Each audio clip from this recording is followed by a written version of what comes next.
I charge this private prosecutor with complaint of this impeachment court. I have the evidence right here. Gaganyan ka sa akin, salungat sa gusto mo, kaya ayaw mo pakinggan. Kung ayaw mo pakinggan, umalis ka sa korte. Aalis na nga po sana ako kaya lang...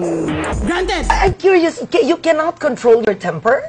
Huh? No, I'm really curious about this. During the impeachment trial, I anchored it for ANC, so I was seeing you every day.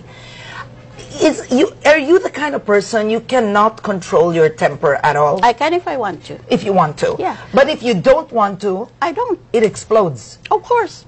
Any person, that can happen to any person. Yeah, that's Because called rage, though. No, it's not called rage. It's called righteous indignation. Okay. Nakikita mong batas, yun ang hanap buhay mo. Ginaganyan, binabastos ng tao, tapos wala kang kakibo-kibo. For evil to triumph, it is sufficient that good men shall do nothing. Kaya kasalanan ko, nagdaldal ako. Ang gusto nila, manahimik ako at makisama. Yun ang problema.